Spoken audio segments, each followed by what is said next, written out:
Hello, I'm Kari of the Improvyssey, and I thought I would do a little tutorial today because the instrument that people ask me about the most is this one, the Schylling piano horn. It's a type of simple melodica. It's not very expensive, and it sounds pretty cool. It's I quite enjoy this instrument. It's a cheap plastic instrument, but it has a neat sound to it. And I get comments all the time that are sort of like, "Can you teach me how to play this?" I would say with an instrument like this, what you really need to do is pick it up and play around with it. Figure it out for yourself because it is set up in such a way that you can do that. But I'll give you a few basics of this. It is set up a bit like a piano keyboard without the black notes. And I know that might be a little confusing because there are different colors here. But in this case, what the yellow represents are the notes of a scale. In this case, of a chord. In this case, the C chord of the C major scale. So if you just play the yellow notes, what you actually get is a nice sounding chord.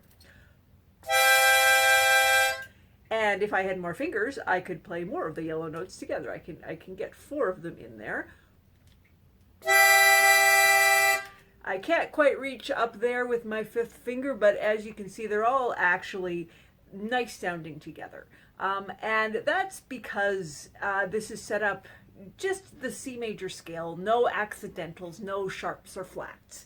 And if you play from what I would call the bottom of the range, which is really the top of the instrument, all the way up to the top of the range, which is the bottom of the instrument, what you get is a scale. Starting on the G below middle C and then heading up to the E above the C above middle C. So it sounds like this.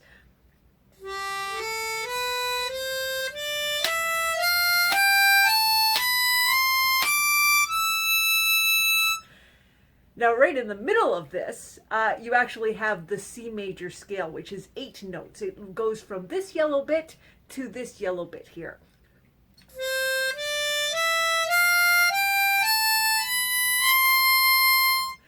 And everything else is just going down into the octave below or going up into the octave above.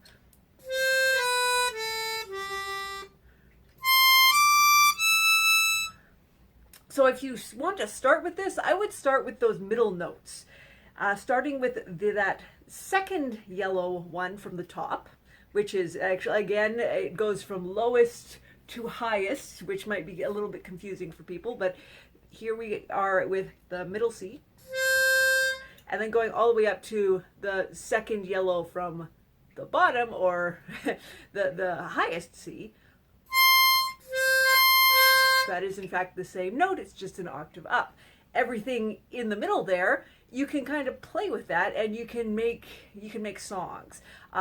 So I would say that a good way to begin, if you've never done anything musical before and you're completely new to music, start with something very simple like Mary Had a Little Lamb. And with Mary Had a Little Lamb, it's kind of useful because you can actually hear it in the scale. If you're going down the scale, starting at the top C there,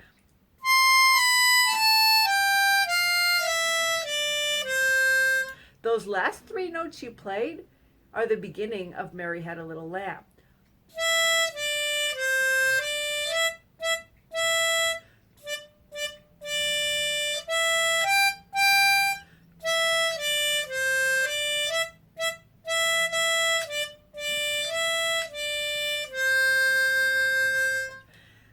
And if you just think of it as what you have here is one scale, C to C, and you have all those notes in between to play with, you can pick out a tune like that.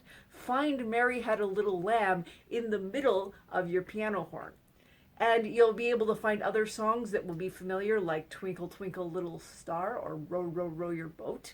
And then from there, you can eventually start improvising, pick out pleasing sounds. Like I made this sound earlier, and that is a pleasing sound, and the yellow keys tell you where to go. But what happens if we leave the thumb on this yellow key and then shift these two fingers just up to the blue keys on either side of that middle yellow key, which is a G. Then what do we get? So we started with this, then we shift those two fingers up. That also sounds nice. That is an F chord. And so you can find the chords in there too. Find the notes, find the songs, but also find chords that sound cool. And play around with it. And sometimes you'll find chords that sound a little sadder. So for if we just go on these three blue notes in the middle here, that's a sadder sound than this, right? This is a happy sound. This is a sad sound. So that's moving from a C major to a D minor chord. And you'll find other sad sounds, and sometimes you don't just want to stay on the blue notes or stay on the yellow notes. What if we have one blue note and a yellow note and a yellow note? That's an A minor. A lot of the time for chords, you'll want to find it just for beginning, when you're beginning chords, you'll want to find notes that are just, they have notes in between them. So you'll find a note, then a gap, then a note, then a gap, then a note. But we can also have chords that are a little more complicated than that. You could have a chord that has 4 notes in it. For instance, if we have this blue note here, which is a D, and then we go up to the F, and then we go to the G, which is the yellow note, and then up to that B there, which is another blue note. That is a G, a G major, no, sorry, just a G7th, ignore the major that I just said there. It's a G7th, and it's a chord that people will play in place of a G chord, which is like this, or like this down here. Adding the 7th in there, and I can do it also just by doing it this way, G, and then a gap, and then the B, and then a gap, and then the D, and then a gap, and then the F. It's just a little harder to stretch that way.